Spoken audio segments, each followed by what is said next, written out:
Final time of the Sean Lewis Show as San Diego State gets ready for Stony Brook on Thursday at 7:05 right here on San Diego Sports 760. And speaking of Stony Brook, 8-4 last year. Huge turnaround in the FCS, in the CAA. Second-year head coach as well, like yourself. When you turn on the film and you see what they were able to accomplish last year, they've got an All-American type running back. What is it that stands out when you look at Stony Brook on film? Yeah, I mean, really well coached, right? Like, Headman was the FCS Coach of the Year. Obviously, tremendous turnaround, as you alluded to.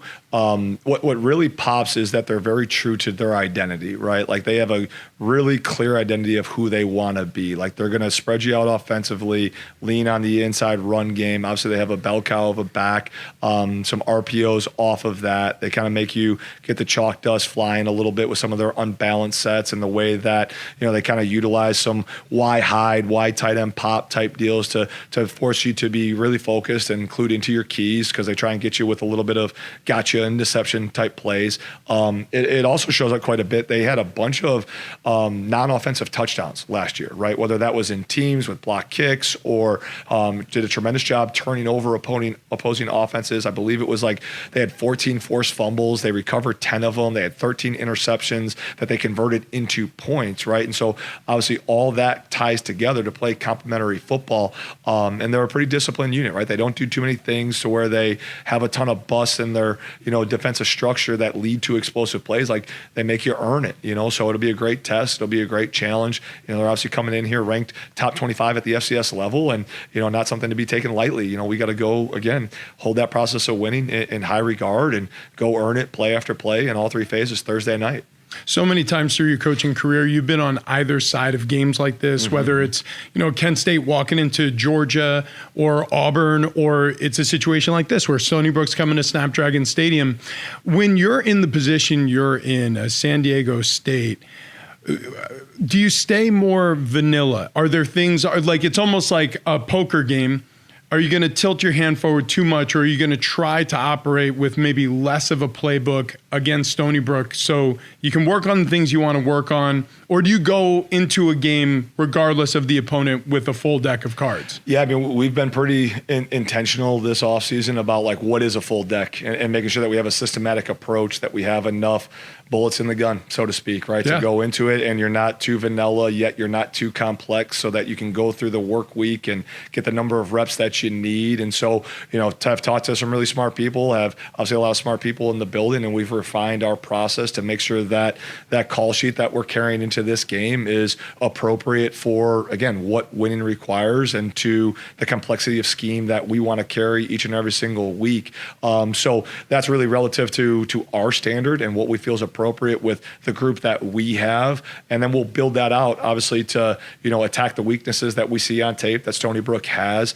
But you got to make sure that you have enough, right? And it's probably, as a play caller, as a play designer, whether it's, the Pop Warner level all the way through to the NFL, everyone struggles with that dichotomy of, do I have enough? Do I have too much? And is there enough ways that we're window dressing this and all the things? So it's funny, there was some great conversations this offseason with, NFL coordinators, different FBS coordinators, guys who had worked with other people on our staff. And we found, kind of the way that the game's evolved, the way the rules have changed, what we feel is appropriate and what we're going to carry. And the guys have executed it well. And again, feel like we're really dialed into that plan so we can go execute it on Thursday night. What are the challenges of preparing for maybe two quarterbacks? Because as Stony Brook's gone through camp, they've publicly talked about, the position being up for grabs. They both have unique skill sets. How do you prepare for the possibility of not just seeing one, but two? Yeah, I mean, having some scheme and some carryover of concept that applies to both, is making sure, again, that, your guys are comfortable with the calls regardless of who's receiving the snaps. And again, it's just that always week one, regardless whether it's two quarterbacks or, hey, they show some 3 down front, they show some 4 down front. In this game, there were heavy more quarters variations. And this one, hey, they're really running the ball a heck of a lot more. Like, you're chasing ghosts, a lot this time of year, because now layer on top of it, hey, they're new transfers and our new transfers, and they're new high school kids and our new high school kids. So, their identity was this last year, but was that because that's who they are as a coaching staff, or is that because as a coaching staff they did a good job matching their personnel, and now maybe their personnel is a little bit different, so they're going to pivot in this way, right? So all those same headaches and frustrations that, we're feeling with them talking about two quarterbacks. I hope they're feeling the same frustrations because we're talking about two quarterbacks as well, right? Mm-hmm. Oh, man. Yeah, it's such a chess game. Yeah. When you go into a week one and you've had a full off season now, is it nice to get back into sort of the predictable weekly structure of the season? Because I'm a creature of routine. I really like when things are sort of laid out, like, I know where I'm going to be Monday and Tuesday.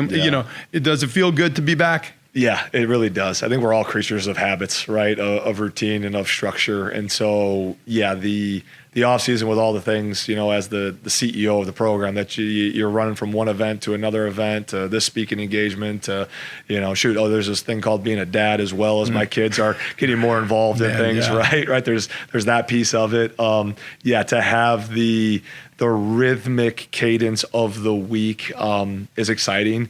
And, it's also interesting with the way that our season starts. You kind of look at, okay, well, now we're playing on a Thursday, so now we have a 10-game prep, and then we're going to come out of that 10-game prep, and we're going to have a bye, and then we're going to go into – so it's really not going to be until week 4 of our season, week 5 of the college football season, where we're actually in a normal 7-game prep. So there's still even some nuance within what we're doing. But to sit here on a Tuesday, even though it's our Thursday, and to know when I came off the practice field that we would be able to be together, that was refreshing. It was good to have that anchor in my day. Football is back. Sean, before we go, some keys for Aztec fans to be looking for your football team on Thursday to come away with a win in your opener. Yeah, to be a focused group, right? And to not have some of those self-inflicted wounds that really plagued us a year ago, to be disciplined, to have the laundry stay in the referee's pockets, and to be relentlessly focused. And all 3 phases will be good to see. To control the line of scrimmage. We've made a tremendous investment into both of our O-line and to our D-line, and to really win and establish a new line of scrimmage up front. And then, it's going to be probably a little bit more nuanced, John, but we had talked about it to where, our guys got to solve the problems that are thrown at them as well, right? And so we're going to be, tested as educators and as our guys as problem solvers, right? To where, as best as we've prepared them, Stony Brook's going to get a vote, and they're going to throw some things at us, and we got to know the intent of the call. We got to know where our freedom within the call is, and then we got to know how to go solve the problems that they're throwing at us, to be able to have successful, plays and downs, and consecutively string those together. So looking forward to that.